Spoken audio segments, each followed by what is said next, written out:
మాధవి గారు.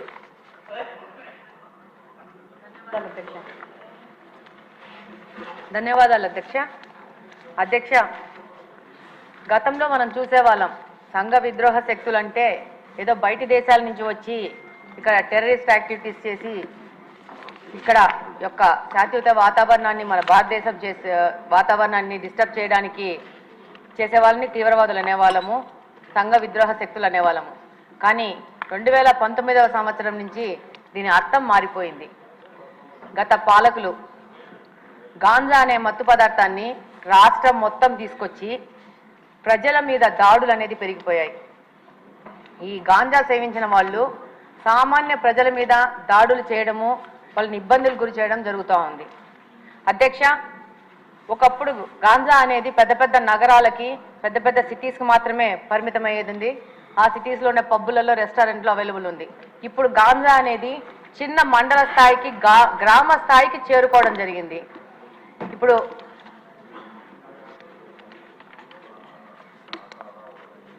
ఈరోజు మామూలుగా తిరుగుతూ ఉంటే ఈ గాంజా ఇంత ఎక్కువైపోయింది ఏమని మాట్లాడుతుంటే స్టూడెంట్స్ అడుగుతూ ఉన్నారు, మాకు గాంజా ఎక్కడ దొరుకుతుందో తెలిసినప్పుడు దీన్ని కట్టడి చేయాల్సిన పోలీసులకు తెలియదు అది ఎక్కడ దొరుకుతుందో అని చెప్పేసి. ఎంతోమంది స్టూడెంట్స్ కలిసినప్పుడు ఎలక్షన్ క్యాంపెయినింగ్లో ప్రశ్నించడం జరిగింది.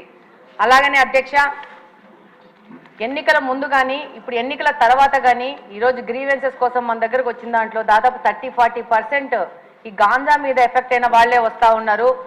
ఎలాంటి సమస్యలు అంటే మనకు సభ దృష్టికి తీసుకొస్తే ఇది ఒక తమాషా వ్యవహారం ఉంటుంది.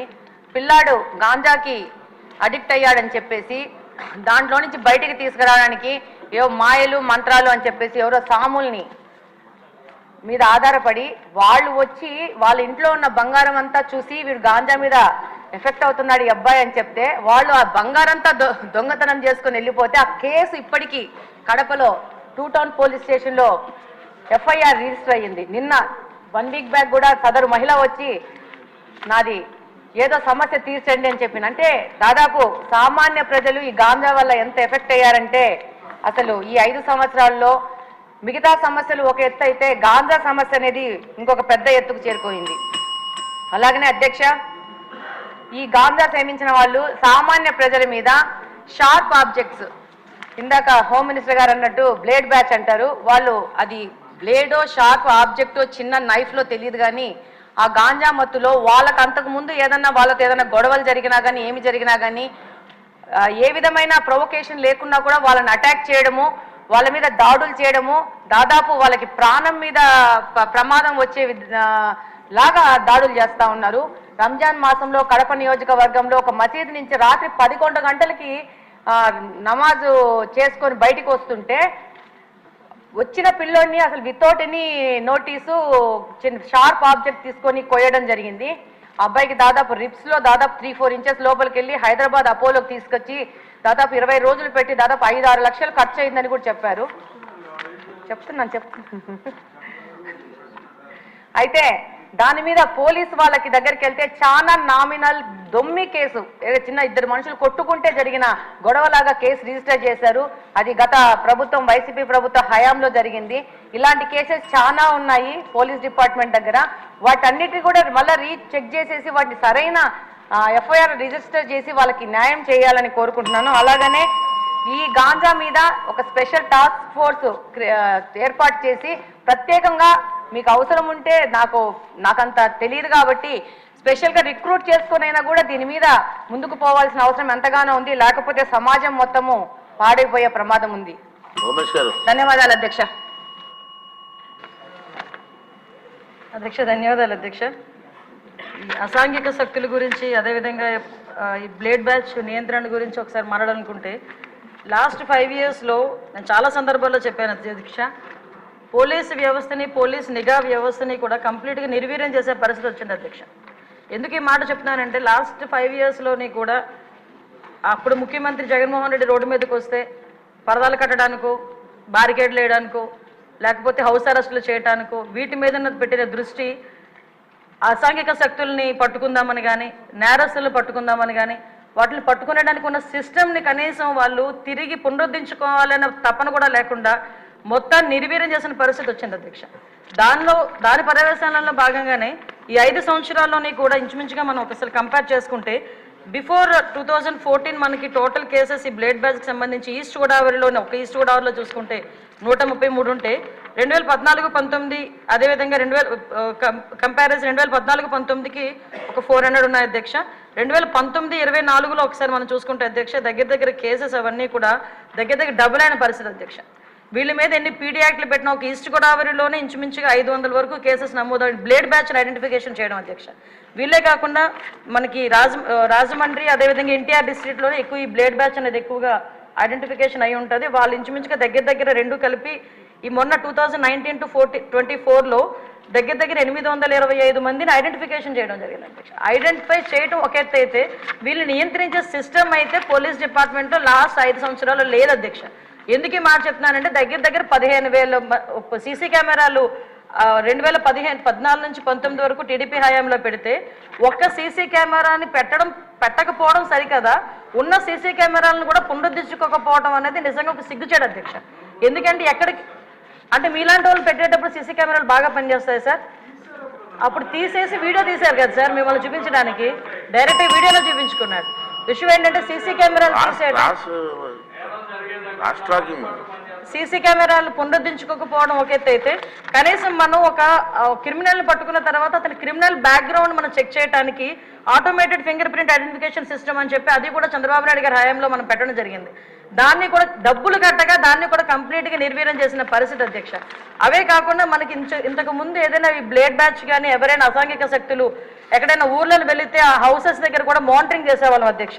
ఇంచుమించుగా వాటికి సంబంధించి LHMS అని చెప్పి దాని ద్వారా కూడా లాక్డ్ హౌసెస్ ఏదైతే ఉందో అక్కడ కూడా మానిటరింగ్ ఏర్పాటు చేసి అక్కడ సీసీ క్యామ్స్ ఏర్పాటు చేసుకుని వాళ్ళు వచ్చేటంత వరకు భద్రత కల్పించడం, అంటే మామూలు మైన్యూర్ లెవెల్ వరకు కూడా పోలీసింగ్ వెళ్ళి వాళ్ళు భద్రత కల్పించే పరిస్థితులు లాస్ట్ గవర్నమెంట్లో ఉండేది.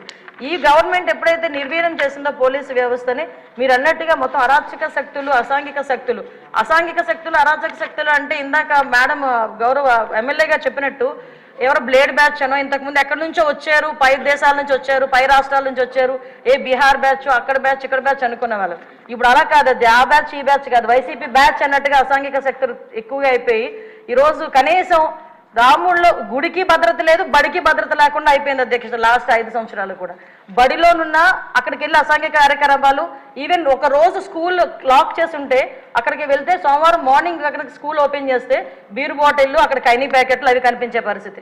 అలా అదేవిధంగా గుడిలోకి వెళ్తే గుడి విగ్రహాలను ఎత్తుకుపోయే పరిస్థితి లాస్ట్ 5 సంవత్సరాలు చూసాం అధ్యక్ష. ఒకటి అధ్యక్ష, ఈరోజు ఈ గంజాయి గురించి చెప్పారు అధ్యక్ష. ఈ గంజా లాస్ట్ 5 yearsలో కూడా కంప్లీట్గా వదిలేశారు అధ్యక్ష. ఎంత దారుణంగా వదిలేశారంటే అంటే ఈ ఇష్యూ ఇక్కడ కూడా ప్రస్తావించాలి కాబట్టి చెప్తున్నా. ఎక్సైజ్ డిపార్ట్మెంట్కి ఇంతకుముందు ఒక పవర్ ఉండేది అధ్యక్ష, గాంజాని డిస్ట్రాయ్ చేయడానికి కానీ గాంజా మొక్కల్ని ధ్వంసం చేయడానికి కాల్చడానికి వాళ్ళకి ఒక సిస్టమ్ ఉండేది అధ్యక్ష. దీన్ని ఎప్పుడైతే సెబ్కి ఇచ్చారో ఈ ఎక్సైజ్ డిపార్ట్మెంట్కి వాళ్ళకి కూడా అటువంటి పరిస్థితి ఏమీ లేదు. ఈ సెబ్ కూడా ఓవరాల్గా ఒక గంజా మీదే కాకుండా ఓవరాల్ మనకి మైన్స్ మీద, శాండ్ మీద, లిక్కర్ మీద వీళ్ళు ప్రత్యేకమైన దృష్టి పెట్టడం, గంజాయిని పక్కన పెట్టడం జరిగింది అధ్యక్ష. దాని పర్యవేక్షణలో భాగంగా గంజాయి అన్నది ఎవరో ఎక్కడో ఈ యూనివర్సిటీ పిల్లలు పెద్ద పెద్ద పిల్లలు తాలూకా పిల్లలు చేస్తారనుకున్నది కాస్త స్కూల్ లెవెల్లో ఈరోజు స్కూల్ బ్యాగ్లో కూడా వెళ్ళిపోయింది అధ్యక్ష గంజాయి ప్యాకెట్. సో మేము ఇప్పుడు ఈ గంజాయి ఈ గంజా మత్తులోనే ఈ బ్లేడ్ బ్యాచ్ కూడా విచక్షణ కోల్పోయి అడ్డొచ్చిన వాళ్ళందరినీ కూడా ఇష్టానుసారంగా ఆ బ్లేడ్తోని చేయటం, హర్ట్ చేయటం. అందులో భాగంగా ఇందాక గౌరవ సభ్యులు చెప్పినట్టుగా మన ఎలక్షన్ క్యాన్వాసింగ్లో భాగంగా పవన్ కళ్యాణ్ గారు వెళ్ళేటప్పుడు పవన్ కళ్యాణ్ గారి మీద కూడా దాడి చేయటం బ్లేడ్ బ్యాచ్.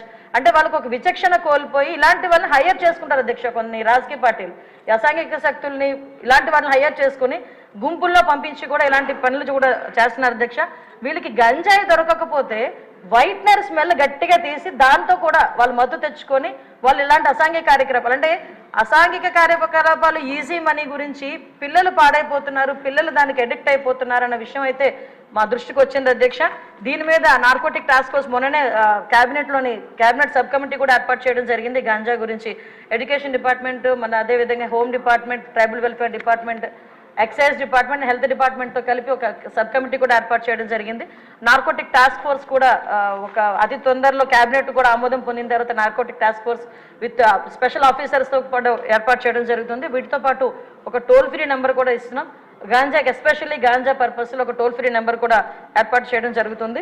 సో ఇవన్నీ ఒక ఎత్తు అయితే అధ్యక్ష, ఈరోజు నేను మళ్ళీ చెప్తున్నాను అధ్యక్ష, ఈ సీసీ క్యామ్స్ని పునరుద్ధరించుకొని ఏదైతే టెక్నాలజీని యూజ్ చేసుకొని రాబోయే కాలంలో ఎట్టి పరిస్థితుల్లోని అసాంఘిక కార్యక్రమాలు చేయడానికి ఆలోచన కూడా రాకుండా చేయడానికి ఒక ఉక్కుపాదం మోపడానికి పోలీసు వ్యవస్థ, హోంశాఖ కూడా సిద్ధంగా ఉందని, దానికి గౌరవ చంద్రబాబు నాయుడు గారు కానీ పవన్ కళ్యాణ్ గారు కానీ అందరూ కూడా మాకు సహకరిస్తున్నారని చెప్తూ సెలవు తీసుకుంటున్నాను అధ్యక్ష. క్వశ్చన్ నెంబర్ 27 ఎడ్యుకేషన్ మినిస్టర్ గారు. శిక్ష మొదటి ప్రశ్నకి సమాధానం లేదండి. రెండో ప్రశ్నకి సమాధానం ఈ ప్రశ్న ఉత్పన్నం కాదు. కృష్ణకుమార్ రాజు గారు. అధ్యక్ష నమస్కారాలు అధ్యక్ష. నేను అడిగిన క్వశ్చన్ అధ్యక్ష, విశాఖపట్నం పాలిటెక్నిక్ కాలేజీలో సరిపడి మరుగుదొడ్లు ఉన్నాయా లేదా అనేది అడిగాము అధ్యక్ష. ఎందుకంటే అధ్యక్ష దానికి రిప్లై గౌరవ మంత్రివర్యులు అన్నీ ఉన్నాయన్నట్టు ఇచ్చారు అధ్యక్ష. రెండోది ఏదైనా సౌకర్యాలు కల్పిస్తారా అంటే ఈ ప్రశ్నే ఉత్పన్నం కాదంటున్నారు అధ్యక్ష. అంటే గౌరవ మంత్రివర్యులు నేనేమి వ్యక్తిగతంగా ఏమంటలేదు అధ్యక్ష, కానీ జరిగిన విషయము అంతకుముందు ఈ పాలిటెక్నిక్ కాలేజ్ కూడా నార్త్ నియోజకవర్గంలో ఉంది అధ్యక్ష. దుర్మార్గపు ప్రభుత్వం ఇదివరకు ప్రభుత్వం. ఈ మాట అన్నందుకే నా పైన కేసు పెట్టి ఇప్పుడు నేను బెయిల్ పైన ఉన్నాను అధ్యక్ష. ఈ ఒక్క మాటే అన్నాను అంతే, దానికి నన్ను అరెస్టు, బెయిల్ మీద ఉన్నాను అధ్యక్ష.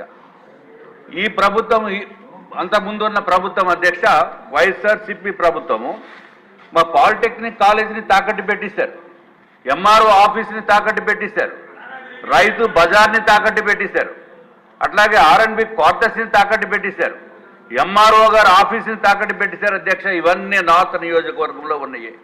లేని చాలా తాకట్టు పెట్టారు. ఈ పాలిటెక్నిక్ కాలేజ్ కూడా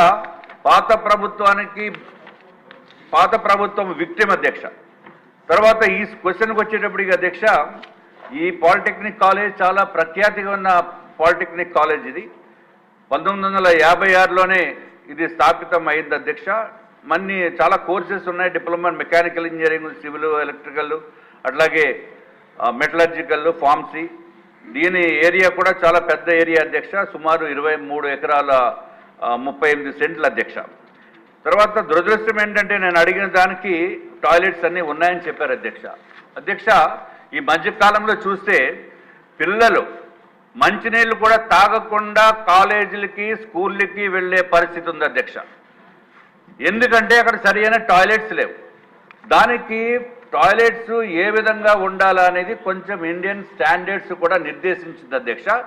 యాజ్ పర్ దీనికి toilet sanitation requirements for schools and education ఇన్స్టిట్యూషన్కి అధ్యక్ష IS 1172 ఆఫ్ 1993.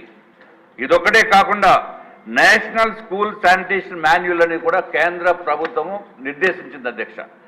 ఇప్పుడు దీనికి వచ్చేటప్పటికి ప్రాబ్లం ఏమవుతుందంటే మంత్రి గారు, మీరు ఏదన్నా ఇన్ఫర్మేషను స్కూల్స్ని అడిగితే వాళ్ళు లేదు అని అంటే ఎక్కడ పనిష్మెంట్ వస్తుందో, ఎక్కడ కంప్లైంట్ చేసినట్టు వాళ్ళపైన యాక్షన్ తీసుకుంటారో అని చెప్పి మేము అడిగినా వాళ్ళు ఇవ్వటం లేదు.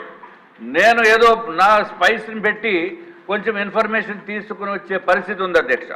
ఉన్న వాస్తవాలను కూడా బయటకు చెప్పకపోతే ప్రభుత్వం కూడా చేయగలిగింది ఏమి లేదు. ఇంకొకటి అధ్యక్ష, ఇక్కడ దీంట్లో ఉన్న టాయిలెట్స్ చాలా అత్యంత దారుణం. ఈ యాజ్ పర్ IS 1172 1983 ప్రకారం అధ్యక్ష, నాన్ రెసిడెన్షియల్ అయితే కాలేజ్ కానీ స్కూల్ కానీ అయితే WCలు ఎన్ని ఉండాలంటే అధ్యక్ష, 1 for every 40 boys and 1 for 25 girls. అట్లాగే యూరినల్లు 1 urinal for 20 boys, 1 urinal for 20 girls. Residential అయితే 1 water closet for 8 boys and 1 for 6 girls అధ్యక్ష. ఇప్పుడు మనకున్న ఈ పర్టికులర్ కాలేజీలో పాలిటెక్నిక్లో అనేది అధ్యక్ష 1169 బాయ్స్ చదువుకుంటున్నారు అధ్యక్ష. అట్లాగే 538 మంది అమ్మాయిలు అధ్యక్ష. టోటల్గా 1707 ఉన్నారు అధ్యక్ష. ఇది కాకుండా స్టాఫ్ ఇవన్నీ. ఇంతమందికి 1169 అబ్బాయిలు చదువుకుంటే ఉంటే toilets requirement as per the standards 59 ఉండాలి అధ్యక్ష. కానీ ఉన్నాయి ఎన్నంటే తెలుసు అధ్యక్ష, 14 ఉన్నాయి. అంటే షార్ట్ ఫాల్ ఎంత ఉన్నాయండి? 45 టాయిలెట్స్ లేవు, యూరినల్స్ నేను చెప్పేది. అట్లాగే అమ్మాయిలకి 538 అమ్మాయిలు చదువుకుంటే ఉంటే రిక్వైర్మెంట్ 27 ఉండాలి కనీసము, దాంట్లో ఉన్నాయి 14 అధ్యక్ష. అంటే ఇంకా బ్యాలెన్స్ 13 ఉండాలి అధ్యక్ష. అధ్యక్ష ఇంకొక విషయం అధ్యక్ష, అట్లాగే ఇది చెప్పిన యూరినల్స్, తర్వాత వాటర్ క్లాజెట్స్, ఇది 1169 మందికి రిక్వైర్మెంట్ అయితే 30 ఉంది అధ్యక్ష, కానీ ఉన్నాయి అయితే 2 అధ్యక్ష. Shortfall or 28. అట్లాగే 538 మంది గర్ల్స్కి అయితే 22 టాయిలెట్స్ వాటర్ క్లాజెట్స్ ఉండాలి, ఉన్నవి 2. అంటే బ్యాలెన్స్ రిక్వైర్మెంట్ 20 ఉండాలి అధ్యక్ష. మరి ఇంత షార్ట్ ఫాల్ ఉండి ఏమీ లేవు అనంటే అది ఎందుకో మరి నాకైతే అంత దారుణమైన రిప్లై అవసరం లేదనుకున్నాం అధ్యక్ష. అధ్యక్ష ఇది ఒకటే అధ్యక్ష, ఒకటి ఇది కేవలము ఓన్లీ ఈ పాలిటెక్నిక్ కాలేజ్ అనే కాదు అధ్యక్ష.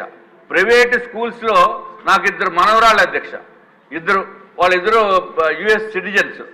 వాళ్ళు స్కూల్కి వెళ్ళేటప్పుడు మంచినీళ్ళు తాగాలంటే మంచినీళ్ళు తాగరు, ఎంతో బలవంతంగా మంచినీళ్ళు తాగిస్తే అక్కడ టాయిలెట్స్ సరిగా లేవు, అందుకని మేము తాగమంటే నేను మొన్నే చెప్పొచ్చాను అధ్యక్ష.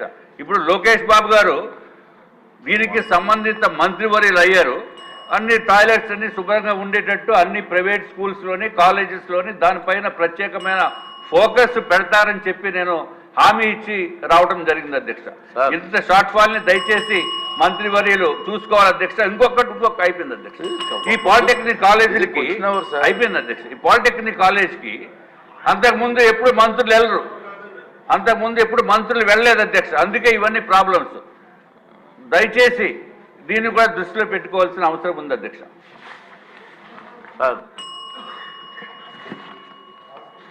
గారు అధ్యక్ష, రాజుగారు చాలా స్పష్టంగా ఇన్స్టిట్యూషన్ గురించి చెప్పారు అధ్యక్ష. ఈ పాలిటెక్నిక్ 1956లో స్థాపించారు. 9 సెక్షన్స్ ఉన్నాయి. పెద్దలు అన్నట్టు 17